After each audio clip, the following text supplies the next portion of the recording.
God knows what the coming year would be, how ruthless it could get. हाय दोस्तों, जैसे आप सभी को पता है परसों रात को इतनी ज़ोरों की बारिश हुई है कलकत्ता में कि यहाँ रिकॉर्ड ब्रेकिंग 251 का रिकॉर्ड हुआ है, जो 1988 के बाद पहली बार ऐसा हुआ है।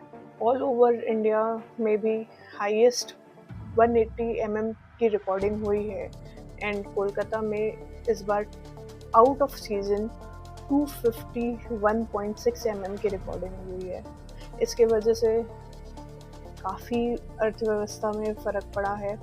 लोग स्टक थे, जहाँ थे वहीं रुकना पड़ा उनको। No transportation, no mode of communication. Emergencies में भी लोग क्या करें, परेशान हो रखे थे कल पूरे दिन, क्योंकि जहाँ देखो वहाँ सिर्फ और सिर्फ पानी था। ये रही बात कलकत्ता की। अब ऑल ओवर वर्ल्ड क्या सिचुएशन थी, क्या आपको ये पता है? टाइफून राका ईस्ट एशिया की अभी तक की सबसे खतरनाक टाइफून, जिसकी वजह से ताइवान में 14 लोग मरे, हांगकांग में स्कूल्स, बसेस, फ्लाइट्स कैंसिल हो गई, स्टॉर्म वार्निंग्स आ गई, बैरियर लेक्स टूट गए, हिमालय का फ्लैश फ्लड, 175 लोग अभी तक मिसिंग हैं, लैंडस्लाइड्स हो रहे हैं उत्तराखंड में, पंजाब, जम्मू कश्मीर में भी लोगों और इंफ्रास्ट्रक्चर्स के डैमेजेस हुए हैं। कैलिफोर्निया यूएस में ट्रॉपिकल स्टॉर्म के वजह से काफ़ी फ्लड्स और लैंडस्लाइड्स आ रहे हैं। इसमें एक न्यूज़ में ये भी है कि एक 2 साल का बच्चा कार के साथ बह गया। न्यूजीलैंड स्टॉर्म, सदर्न आइलैंड्स में हैवी रेन और गेल विंड्स, माउंट कुक्स के साइड में सबसे ज़्यादा इम्पैक्ट हुआ है।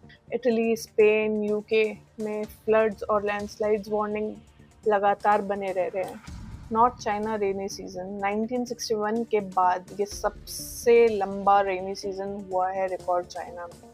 इन सब सिचुएशन के वजह से GDACS ने मल्टीपल रीजन में फ्लड वार्निंग जारी की है। एशिया अभी ग्लोबल एवरेज से दुगनी तेजी से गर्म हो रहा है, जिस वजह से एक्सट्रीम वेदर कंडीशन बन गया है और हर तरफ एक्सट्रीम डेंजर के वजह से एक्सट्रीम वार्निंग्स भी ली जा रही हैं और इसके फ्लड रिस्क और एग्रीकल्चर डैमेज की भी बहुत ज़्यादा संभावना है।